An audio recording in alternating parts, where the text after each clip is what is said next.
welcome to Sinister Studies. Join me each episode as I delve into some truly sinister topics and traumatize my family. I'll be joined by one or more teenager, and from time to time, we'll have special guests. Be forewarned, our stories are seriously sinister, so listener discretion is always advised.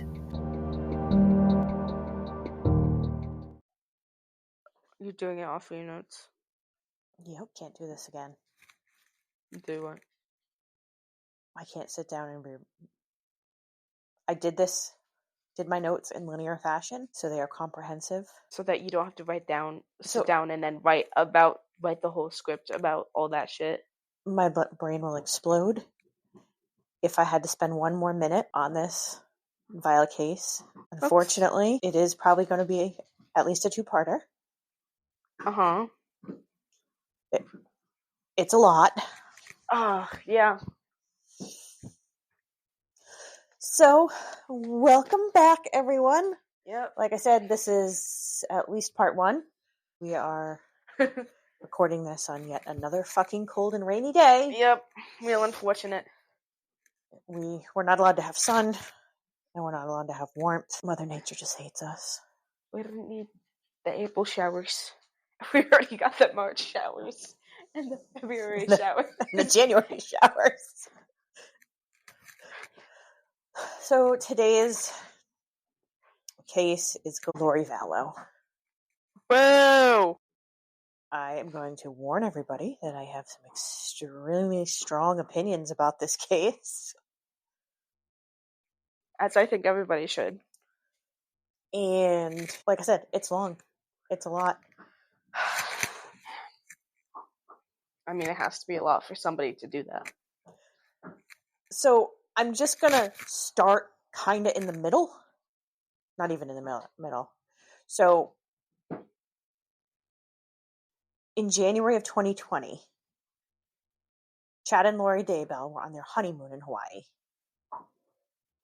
They left their condo for a relaxing day on the beach when they were confronted in the parking lot by Hawaiian police, serving them a search warrant for both their vehicle and their condo. They confiscated the car immediately and left them at the beach club. The couple was being served for warrants for not producing Lori's children after being served with a court order to do so. Because that's not suspicious at all. No one had seen the children since the previous September, and by the time they were served with these warrants in Hawaii, all the news stations were involved. My boy Keith Morrison was there. Dateline. Okay. You can listen to him read you like Rudolph the Red-Nosed Reindeer the night before Christmas. It's fucking hilarious. Okay. He has his own little podcast of weird shit. I digress. So, I'm going to start with Lori. January 26, 1973. Lori's born the youngest of 5. Okay. Her father worked in insurance with aspirations of political office. He was LDS Mormon. Ooh, Mormons. Lori was described as a kind, sweet, caring, popular, smart child. She was raised in an affluent area called El Rancho Verde, across from a golf club. Okay. Lori and her siblings were spoiled. Acquaintances said they were unconventional Mormons. What does that mean? They were flamboyant and flashy. They didn't believe in paying their taxes. Her father wrote a manifesto about the IRS was illegally charging him taxes and that it was a criminal organization. But it's a part of the government. How is that criminal if it's... He didn't want to pay taxes. He felt he should not have to pay taxes. Oh my god, that's just the... Are you kidding? Like, are you stupid or are you dumb? It's both, I think. When Lori was in middle school, her parents started betting at a nearby racetrack. It is fun. It is entertaining to bet on the ponies. Woo. You will get to see the ponies at some point because we will bring you. How long of a drive is that? Shorter than what you drove over the weekend. Okay, okay, just making sure. Because on that last 2 hours of that drive up there, I was just like, oh my god, get me out of here. But her father would frequently bring Lori, this middle school child, to the racetrack to help him bet on the ponies because he said she was good luck. Okay. So she kind of was the golden child. Her parents would also frequently leave for vacation for weeks at a time. Just leave the kids. No supervision. Her oldest brother, Alex, was 16 at the time, would get their checks. He received blank checks to feed and care for the kids, but he usually cashed the checks and bought himself random shit that he wanted and threw house parties. Did the kids get to eat? Probably just shit. Nothing good. Most of the money was used to fund Alex's. So it's probably here, you get the leftover pizza that I bought for my shitty ass party. Yes, probably, yeah. Okay, well. When Lori was in 6th grade, her mom put her on a diet. So she would become a cheerleader. What the? Okay. That does amazing things to a growing girl's body image. And to make it better, if she was caught eating anything remotely fattening, Lori's mom would berate her in public. Oh. When she was in high school, she had confided with a friend that she thought that Alex was obsessed with her and, quote, trying to have sex with her. Wait, who's Alex? Her older brother. Brother? This is the type of family we're talking about. Wait, and how old was she at the time? At least 5 years younger. And how old was he? Well, 5 years old. Well, you said she was in high school. Well, she confided to a friend in high school that she thought Alex was trying to have sex with her. Okay, so first of all, being an adult trying to fornicate with a high schooler, that's bad already, but...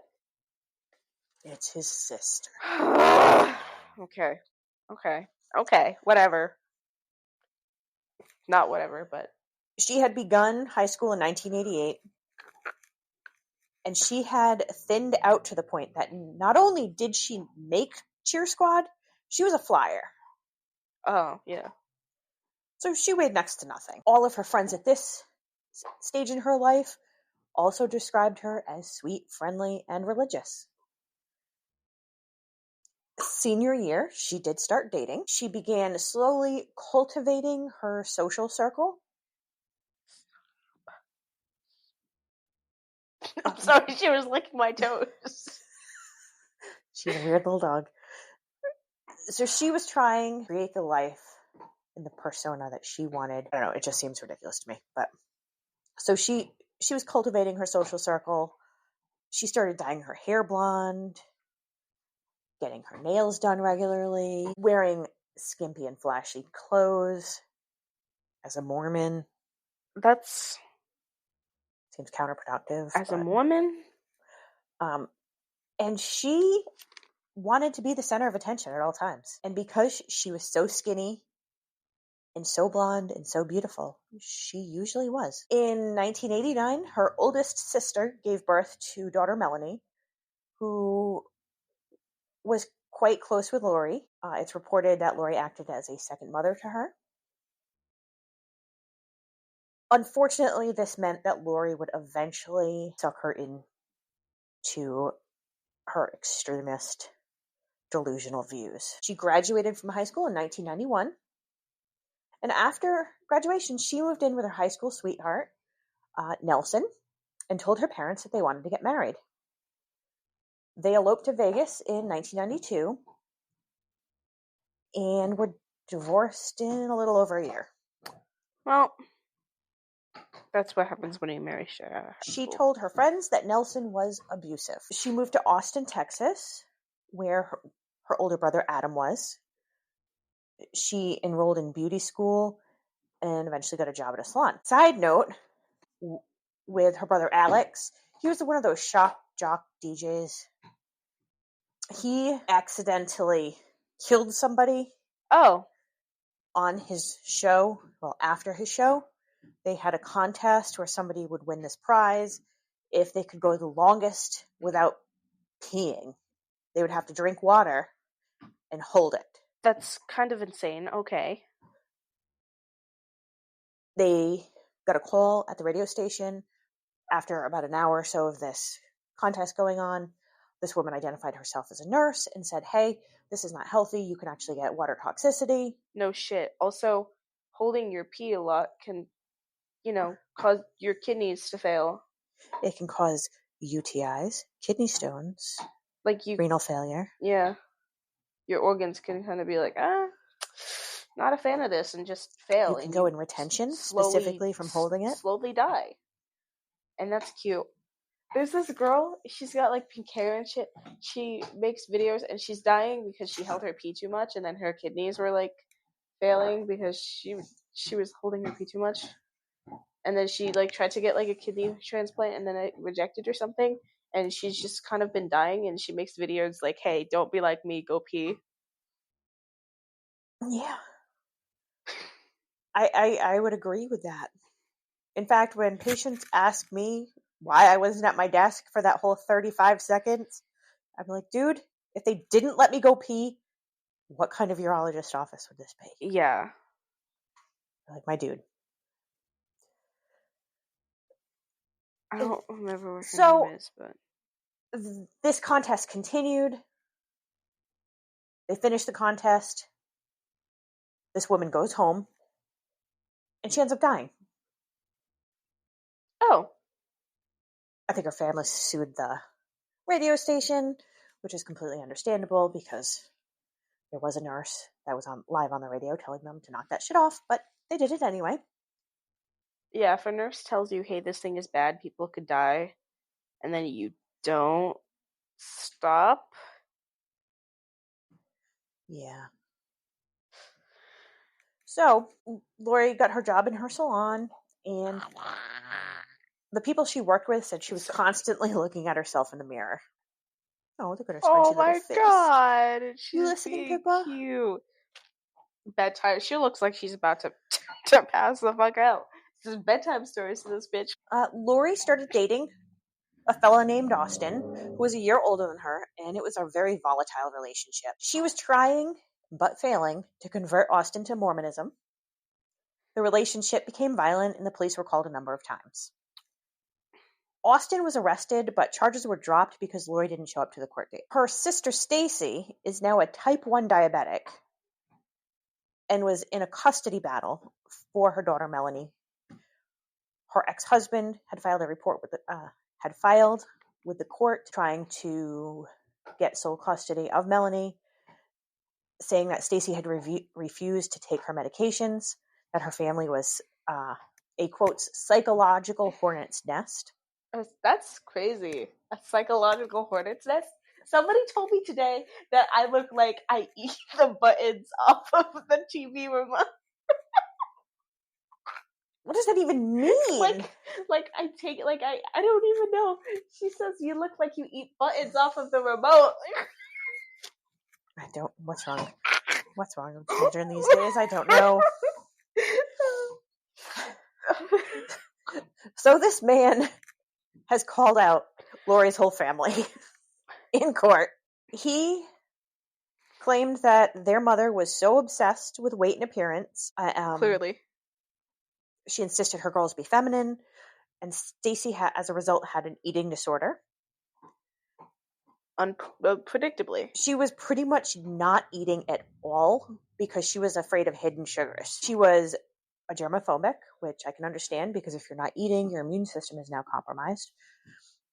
And instead of medical intervention, demanded a trip to Hawaii. That was going to make her diabetes better. Obviously, yeah. At one point, she weighed 76 pounds. Jesus Christ. 76? 76 pounds. Oh my Huh? This is the type of children their mother created. That's like child weight. Yeah. Yeah, it is. And this That's woman crazy. was full grown and had a child. Wait. She had been hospitalized and was being fed by an IV. Melanie was seeing all this and taking it in like children do. And Stacy wouldn't allow her to start kindergarten because there was germs there. Absorbing that trauma like a sponge. That kid was. So I'm assuming Stacy knew that kindergarten is a giant fucking petri dish. And Well, when yeah. you have a kindergartner, your child is going to be sick at least half the time with something. Anything. Yeah, because kids are gross. It's like they keep lice is thriving in elementary schools all around the country and nowhere else. Because how the fuck do you get lice? I'm going to start itching. Please don't. We're not. No. We're beyond the lice stage. I'm just saying, it's like they're really not sanitary places.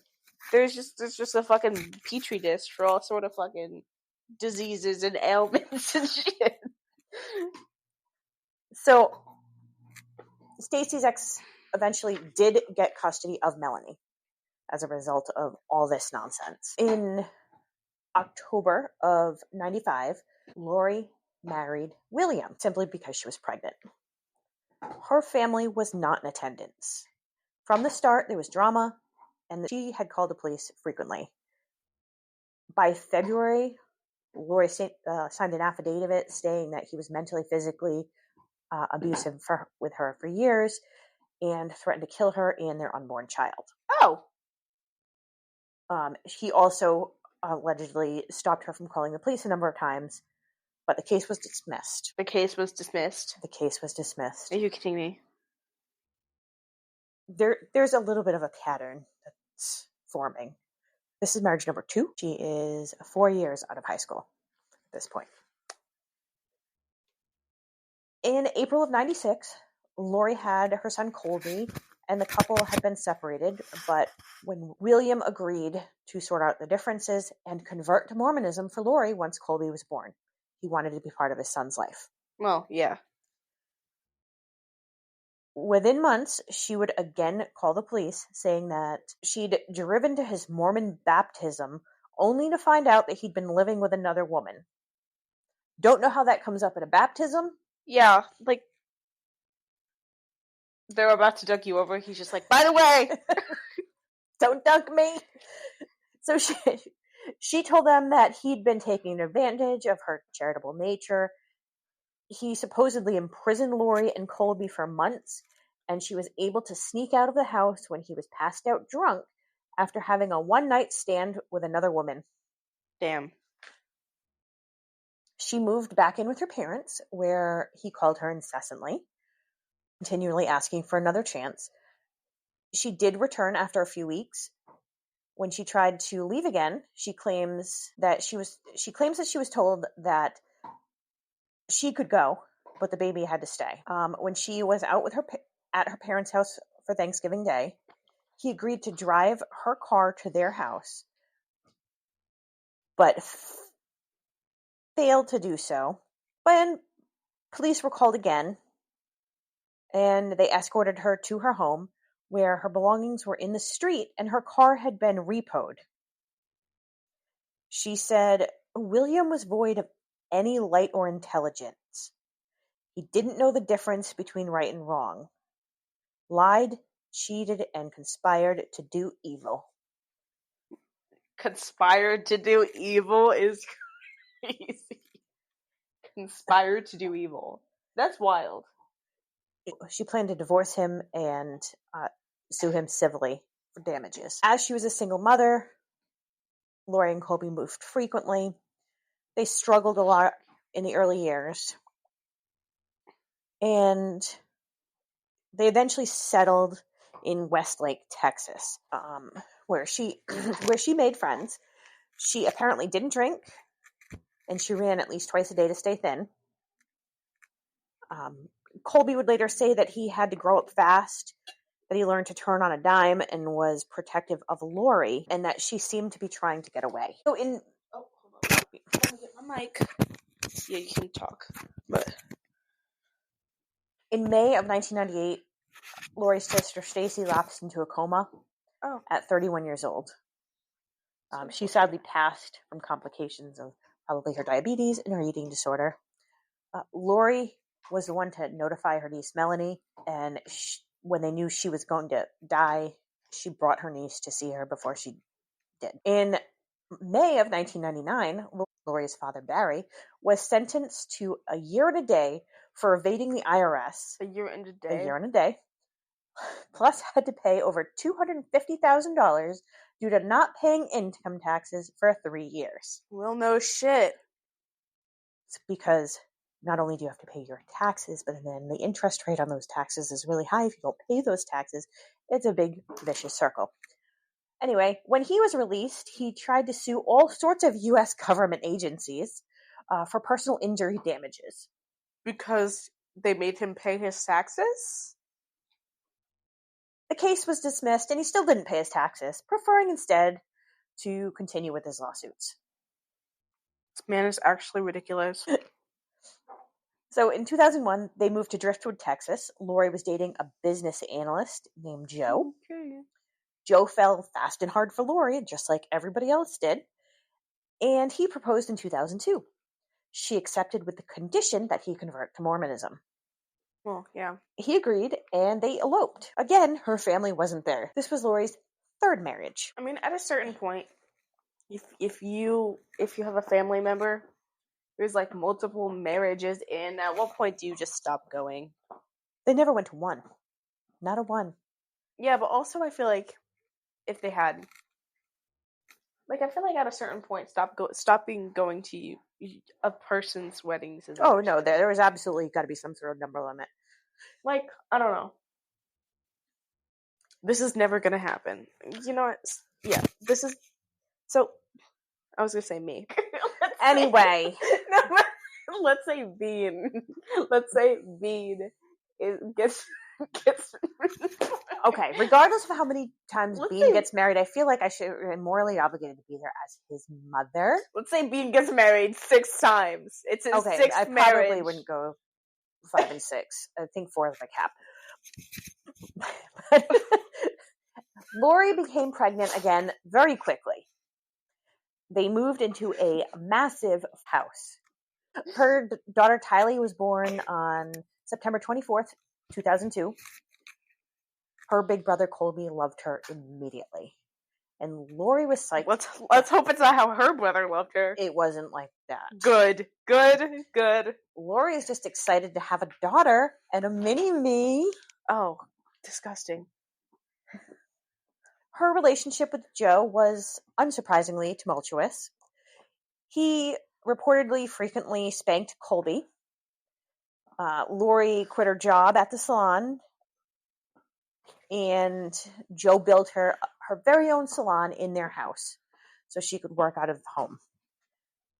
But reportedly once, in a fit of rage, he destroyed it with a baseball bat. Oh, okay, that's all right. That's normal. It was reported, so Tylee was born in 2002. In 2003, Joe's sister saw Lori highlight baby Tylee's hair. Highlight a baby's hair? Highlight the baby's hair. That's actually insane. Not only is their hair really fragile and new, but their scalp and their skin and their head, there's too many chemicals. How to give your baby chemical burns? Quick and easy. Ugh. Bleach. Well, Joe's sister, who was visiting at the time of this occurrence, had to get in between Joe and her daughter, who accidentally beeped the horn of his truck. He got enraged and started screaming at the child. Oh my god. She says that she also saw him dragging Colby around and used the belt on him. Oh. When spoken to about it, Lori seemed unconcerned about the abuse. It was fine that he was beating her child. Lori became more and more obsessed with the LDS church. She believed that Tylee was her reincarnated sister Stacy. God told her that she would win big on the Wheel of Fortune. God told her gamble. So she auditioned and she won $17,000. You know what? Okay. A few months later, she entered in the Mrs. Hayes County Beauty Pageant, and she won that too. Oh my god. Do we have anything like that around here? There is a Mrs. State that we live in because there is a Mrs. America pageant. Yeah, but is there anything like on a local level? A Mrs. County that we live in? No, probably not. Mrs. County that we live in. That's actually the name of the county that we live in. It's called County that we live in. So she became more obsessed with her looks, and she wanted to be Mrs. America. And that's a big goal. And she was now working out all the time. She entered the Mrs. Texas contest after she got a boob job, and she made it to the semifinals, so a very respectable placing. During the Q&A portion of the competition, she told the judges that being a good mom, a good wife, and a hard worker, being all those things is not easy, so I'm basically a ticking time bomb. That's a normal thing to say. Within days of losing the competition, she filed for divorce from Joe, and he moved out of the house. So she was just not having a good time. Lori then moved niece Melanie into the home to be a nanny to Tylee. In 2004, she's not going to school? I didn't go backtrack much in Melanie's life other than what is relevant to this case, because there's so many people. If you notice, I'm saying niece Melanie. There's multiple Melanies. There's so many people involved for this. We need one of those charts that they have at the police station with the red string. Yeah, that's what we need a conspiracy board. We do. In 2004, she moved the whole family in with her parents and got a job in a salon near their house. Her parents, and now including her big brother Alex, were all fighting the IRS and the U.S. government. Their case was dismissed. First beefing with the IRS. Yeah. Their cases were repeatedly dismissed due to not having any merit. No shit. The judge put a tax lien on the family home, and any money received from the sale of the home would be used to pay their back taxes. The Cox family appealed this decision. So in May of 2005, Lori and Joe were officially divorced, and they shared custody of Tylee. He paid her $1,500 a month in child support, and he had to be responsible for her health insurance until adulthood. He also had to take out a life insurance policy on himself and make Lori the prime beneficiary. This life insurance policy had to be at least $300,000. Damn. She would then serve as Tylee's trustee for those benefits. Lori quickly filed bankruptcy, owing $724,000, claiming she needed over $6,000 a month for, quote, basic living expenses. That's a lot of money. That is a lot of money. That's a lot of money. She was now living in an apartment, and she and Joe actually owed almost $100,000 in back taxes themselves. Damn. That's crazy. She reported her annual earnings as $41,000 as a hairdresser. Was she being truthful? I don't know if she was being truthful. I mean, there's probably some truth to that. So in 2005, Lori met Charles Vallow, who was a customer in the salon. Mm-hmm. He was a quite well-off gentleman. He had been drafted by the Houston Astros in the past. He asked Lori out, and they quickly started discussing marriage. Okay, well, he had 2 kids from his first marriage and made approximately $250,000 a year. So she was pretty keen on continuing this relationship. Well, that makes sense. She's like, oh, he's rich. He's got money. So in 2006, at 32 years old, Lori got married for the 4th time. Oh my god. That's where you cap it? Their families reportedly approved of this marriage. Charles and Lori moved into a very large house in Houston, Texas. Okay. So because it was important to Lori, he converted from Catholicism to Mormonism. Alright. They were pretty active. They went to church regularly. And Lori loved her new life. She was getting all the expensive stuff that she could ever want. She had Charles make her a mirrored dancing room so she could, quote, convene with the spirits. So she could convene with the spirits? In 2006, Lori called the police to report that Joe had been sexually abusing Colby and Tylee during their marriage. Oh! Police investigated, and when interviewed, Tylee denied her father had ever touched her inappropriately. She sometimes slept in her dad's bed because she was afraid of monsters, but said that she was scared of Joe, but then later said she wasn't scared of Joe. Colby apparently explicitly described a sexual assault at age 8, saying he'd only just disclosed this information to Lori. Lori told police that she had found gay porn on Joe's search history, and that was how she found out he was gay. Okay, well, she wrote a 7-page statement about this. Joe sued Lori for keeping Tylee away from him and violating the custody agreement. He asked the court that Lori pay his attorney's fees. While this is going on, Lori's brother Alex moved to the Houston area, and he got a job emptying porta potties. Oh, nice. And he moonlighted as a stand-up comic. He never dated and reportedly doted on Lori. Ugh. Joe was investigated thoroughly by authorities, and all testing, searches, interrogations came back negative. When interviewed again, Tylee reported to Joe as her old daddy, and Charles is her new daddy. Huh? That's peculiar. Okay. When asked if anyone told her to make any allegations, she said Colby and Charles had done so. Lori seemed quite shocked at all of this. Lori had been caught by the psychologist pushing Tylee to make allegations. She was very critical of Lori. So in May of 2007, Joe and Lori were in the midst of a custody battle. And one day, while they were at court, during a recess, Joe walked by her and she started screaming that he had hit her, and he was immediately arrested.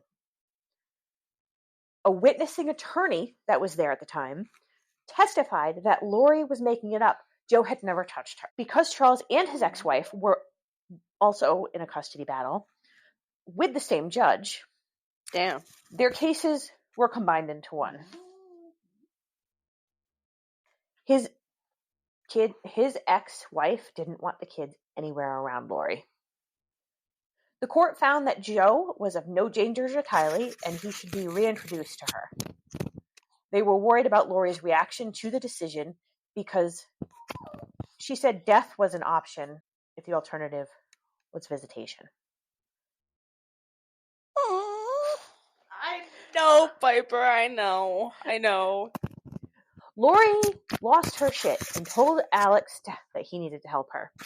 She had been telling all sorts of stories to Alex about the alleged abuse, and Alex decided that now was his time to really start helping Lori. I know. In August of 2007, Joe left for his much-anticipated visit with Tylee. It was his first visit with her in over a year. He noticed a Pontiac parked a few doors down from his house. The car pulled out when he did and went in the opposite direction. Joe called a neighbor to watch his house. He met Tylee for 2 hours that day. He had to wait until Lori had left the premises to leave himself. It was like a center to help him reintroduced. Oh my god. I know Piper, I know. Okay. So, Very yes. important commentary. He had to wait until Lori had left the premises because they couldn't talk. He waited about 15 minutes. He signed himself out and went to the parking lot. Alex Cox was sitting at a picnic table in the parking lot and approached Joe saying they needed to talk. Joe said they had nothing to talk about, and Alex said, "Yes, we do.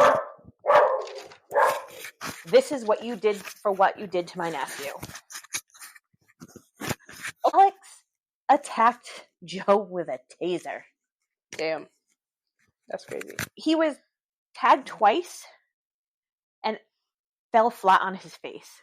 He was able to get himself up and run from Alex. Alex chased after him saying, "I'm going to kill you." Oh. Classy. I know. Stop it.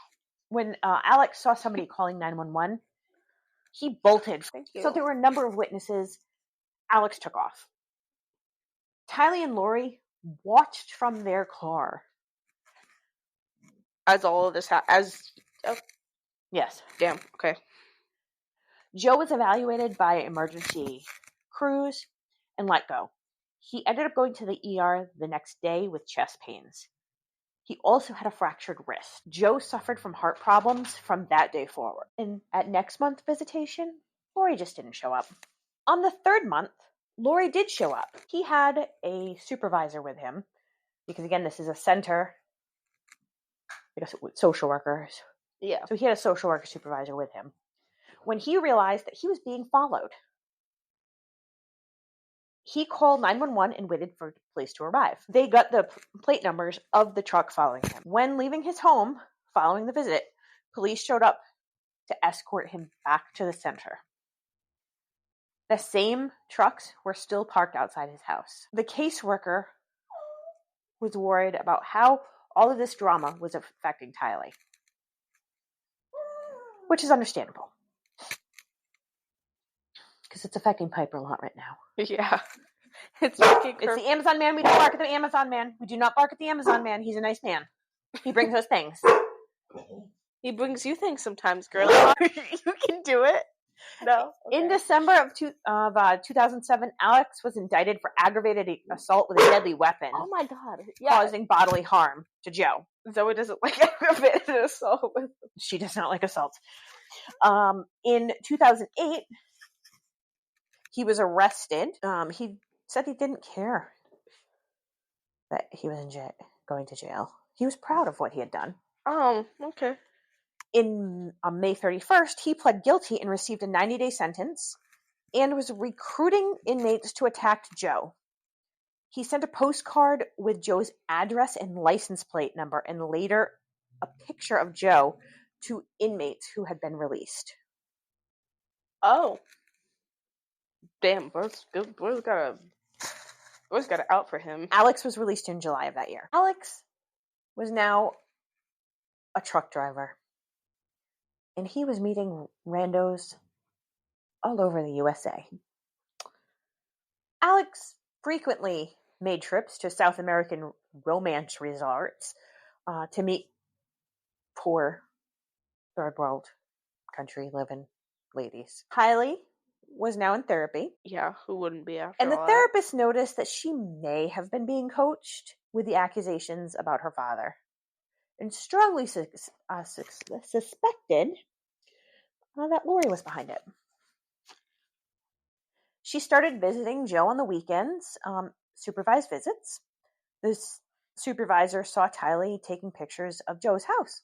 When asked about it, she told her that Lori had asked her to take pictures of the house for her. In September of 2008, Charles and Lori moved the family to Arizona. Alex was living close by, and everything seemed to be a-okay. Mm-hmm. But the now cost and distance,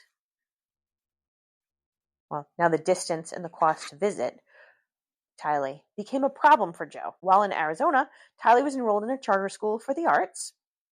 All right. In July of 2009, they were at a Barnes & Noble for a handover, and Lori caused a scene, and the police were called. Lori was found guilty of contempt 7 times during 2009. Contempt? What the fuck even is that? It's like contempt of court. She was disobeying a court order. Okay. She was refusing to let Tylee visit with Joe. Joe eventually moved to Arizona in an attempt to see Tylee more, and he pled with Lori to put Tylee first and for them to bury the hatchet. If it weren't convoluted before, it's going to get more convoluted. Oh, Lord. Okay. So, gotta lock in. May of 2012, Charles's nephew's girlfriend had a baby boy. The girlfriend and the nephew were both drug addicts, and therefore the baby was born an addict, and he was also born prematurely. The state was going to take the baby. Well, no shit. So his grandparents agreed to adopt him. So Larry and Kay Woodcock agreed to adopt. Larry and Kay Woodcock agreed to adopt the baby, whom they named Joshua Jackson, or JJ. Is Joshua Jackson like first, middle, or first? Honestly, I don't know.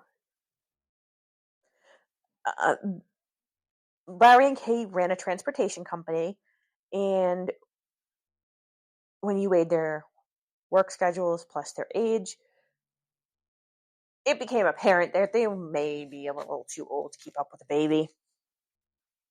So he talked to Charles, and Charles talked to Lori, and the two of them agreed to adopt.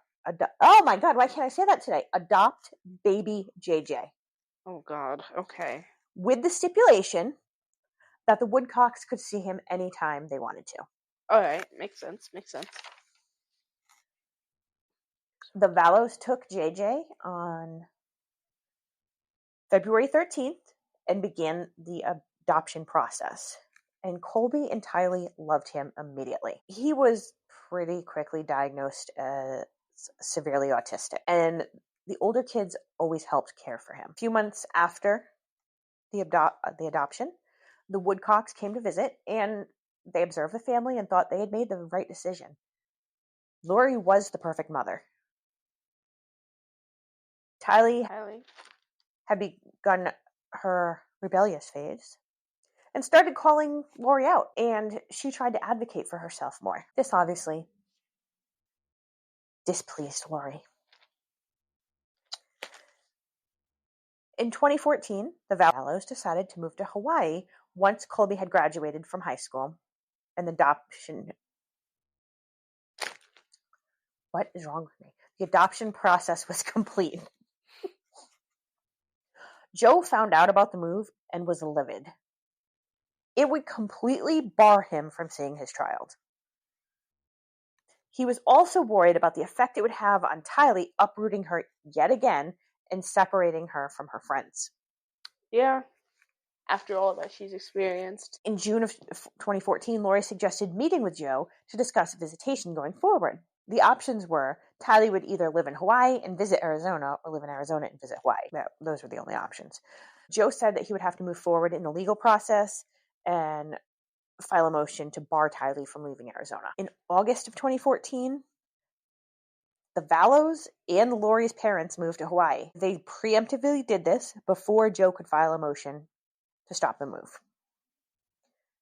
They were quickly involved with the Hawaiian LDS community, and they became friends with another LDS church member whose name is Amy. She was also divorced.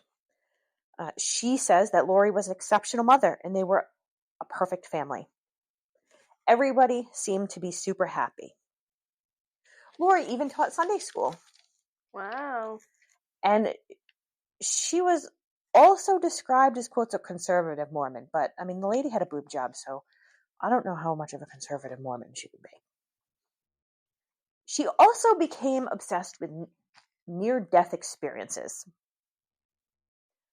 She said Charles wasn't her spiritual equal because he was a convert, so he was holding her back spiritually. But wouldn't willingly converting to a religion show more commitment to that religion than just kind of following it because you were born into it? Like, wouldn't willingly, doing the work to convert to something make you just as, if not more, devoted because you put in the work and you made the active decision to convert? I would agree with that statement, yes, absolutely. I don't get it. So in 2015, Alex suddenly appeared in Hawaii. Oh my god! April said he was off and he really lacked social skills. He asked her inappropriate questions because she looked so much like Lori. What if I jumped off a bridge right now? She said he seemed to be really preoccupied with his sister.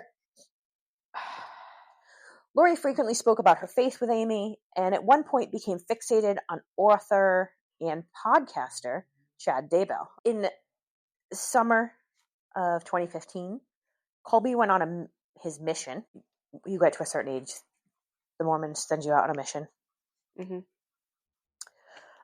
But it was cut short due to some emotional issues, and Lori was very disappointed that he did not complete his mission. When he got home, he tried to make it work with Charles and Lori, but he decided to move back to Arizona and start going to college. Tylee was very active on social media during this time, often posting photos and videos. How old is she at this point? About 13. All right. Joe began drinking a lot and was depressed about the whole Tylee situation. He left for New York to visit his sister, but he never arrived at her house. During this whole time, the IRS was still going after the Cox family, looking for their back taxes. They continued to sue the IRS, and their cases continued to get dismissed. And Lori's parents decided to leave Hawaii after the courts again rejected their recent lawsuit. Hawaii is very expensive to live in. Yeah. Because they have to ship everything in. Yeah. It's not like... I mean, we get a lot of stuff shipped in, but it's like mainland. Like, it can be shipped in a truck, in a train. This has to go on a cargo boat or a plane to get to the island. Yeah. It's ridiculous. Like, I've seen some of the prices on stuff. It is ridiculous. The Vallows very quickly followed Lori's parents back to the continental USA. When I say very quickly, they were like, we're going to move back to Arizona. And within the week, they left.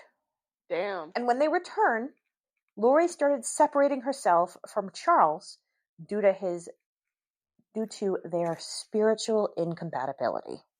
Oh no. She was going to church for hours every day. And I presume he wasn't because he had better things to be doing with his time? Like making the $250,000 a year that they needed to survive? Yeah. Yes. And she also believed that she would be one of the 144,000 that survived the end times and would live to see the return of Jesus Christ. Apparently, out of all the people in the world, only 144,000 are going to survive. That's it. Okay. But she was going to be one of those 144,000. She was sure of it. I mean, I guess there also aren't a lot of, like a fuck ton of Mormons. Like, there are plenty of Mormons, but, I mean, I guess the belief is that only Mormons will Probably. survive, which is also just a lot of white Americans. So now that they were back on the Get to see the mainland, second coming of Jesus Christ. JJ was enrolled in a school that was specifically for kids with disabilities where they could help him. At 5, he was suffering from insomnia. Oh man. They had to put special locks on the doors to stop him from leaving the house in the middle of the night. Damn. He was also pretty volatile as a result. They obviously had to medicate him. They decided to get a service dog for him, and it cost Charles $7,000, and it took 8 months of in-home training. The trainer said he was actually impressed with the family and their dedication. Colby, now a adult, introduced his new non-Mormon girlfriend to Lori, and Lori was jealous, often competing with the fiancé. Oh, so she was like one of those boy moms? Yeah. Oh my god. But Ugh. in January of 2018, Colby married this girlfriend Uh-huh. at the Vallows' home. That March, Charles's grandmother died, and man. Lori refused to go with him to the funeral. Huh? Just flat out refused. Why? Because she's a bitch. Well, yeah, we've established that, but like, what was the greater motive behind it? No, she just wasn't going. And in April of 2013, Joe's body was found in his apartment. Damn. It was deadbolted from the inside, and he was found in his bedroom in advanced decomposition. It was said that he had a heart attack. Nobody claimed the body. Damn. Because Lori was listed as next of kin, and she told authorities that she hadn't seen him in 2 years. Unsurprisingly, Lori was pretty happy about his death because she would receive his life insurance policy. Plus, Tylee would receive his Social Security checks, and as her trustee, that meant Lori was getting his Social Security checks. She was very blasé with anyone who mentioned Joe's death, and some people actually said she was enthusiastic. Lori was becoming increasingly obsessed with end days. She, at one point, told somebody that when thinking about end times, she thought that maybe it might be better to take the kids and drive off a cliff than subject them to end days. But I thought she was gonna survive the end days. But her kids might not. Spoiler alert, her kids didn't survive end days. I mean, end days hasn't happened yet. Oh, don't you worry. End days never happened. End days was supposed to be of July 22nd, 2020. When visiting Amy in Hawaii, she told Amy that she had seen angels. And Jesus came and visited her also. Oh. Angels and Jesus? Mm-hmm. Wow. She also spoke highly of Chad Daybell all the time. She started to go to a class to prepare for the end times, where she... They have classes? Apparently they do. She met another end times fanatic. We're going to call this friend Melanie, who knew Chad Daybell personally. And Lori began to, quote, like, court Melanie, because Melanie had something she wanted. Melanie saw that things were really tense between Lori and Charles, and also Lori and Tylee. She chalked up the Lori and Tylee thing to the point that we have a preteen and a mom, and it's rough. Hormones. It gets a little dicey. Again, spoiler alert, that's not what it was. Who would have thought? Melanie belonged to a group that shared their experiences and discussed preparing for end times. Lori was introduced to this group. She told these complete fucking strangers that she had met Jesus. Oh. And they discussed her spiritual journey and how she no longer needed to sleep because angels would keep waking her up to instruct her. Surely the angels could choose more convenient time. Surely they wouldn't want the person that they were relying on to be sleep deprived. She also told them how she wanted to kill Joe, but didn't. I mean, she kind of did. If he truly died from a heart attack, he's already dead. Kind of a little late on that one, girly. She told people that she had found a scripture in the Book of Mormon that said that if someone comes at you 3 times, that you can kill them. You're morally okay to kill them. So I think that's kind of fair. But, like, Joe wasn't, like, physically attacking her. Nope. I feel like if somebody, like, physically attacks you multiple times, then it's like, okay, that's self-defense. But, like, he wasn't doing anything, like, that insane. He just wanted to see his kid. Yeah.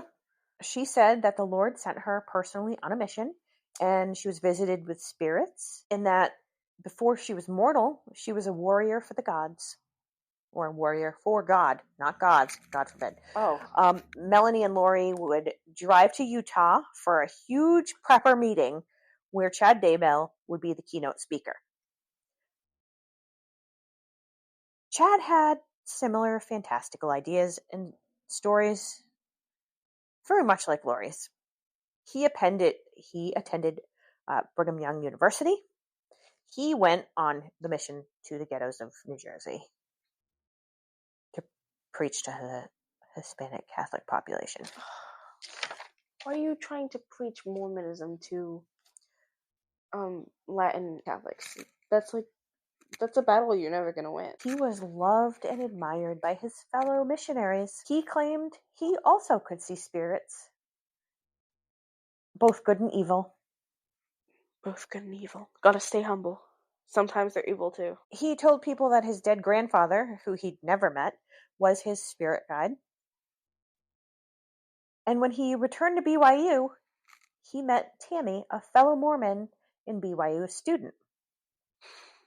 Bro really went to BYU. After a month, they sat next to each other in public. They sat... And at that point, they became a couple. It was official. You sit next to each other. Yes. It's like... They were married pretty quickly, as I'm sure you're very surprised to hear. Wow, really? Mormons marrying quickly? They seemed very happy. And their first son was born very quickly after their marriage. My guess would be in less than a year. Yeah.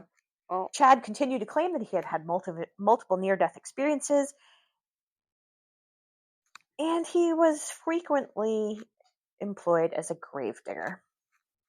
As a what? He was employed as a gravedigger.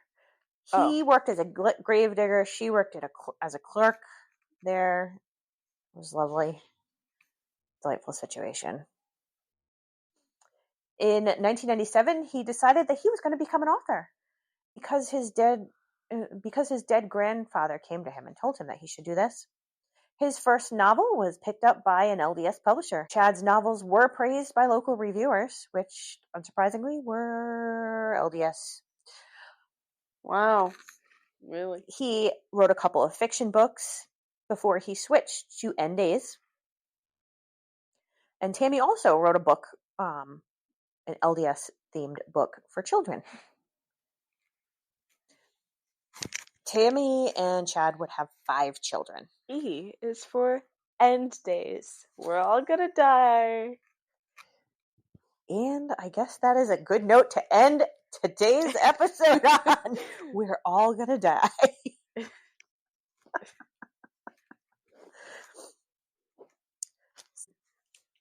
I'll join us back for part 2 of this delightful saga. Please feel free it's a lot. It's a lot. Find us on Instagram and Facebook. Sinister Studies Pod. You can email us at sinisterstudiespod@gmail.com. Yep. Same thing, just put Gmail. Follow us, review us. Yeah, whatever this is, you follow us however you do on that, and you rate us however you do on that, and you rate us well, or you'll make Zoe here very sad. You can't hear her. You don't know but she's here. She's listening, and she will be very sad if you give us a bad rating. Anyway, E is for the end days. We're all gonna die. Adios.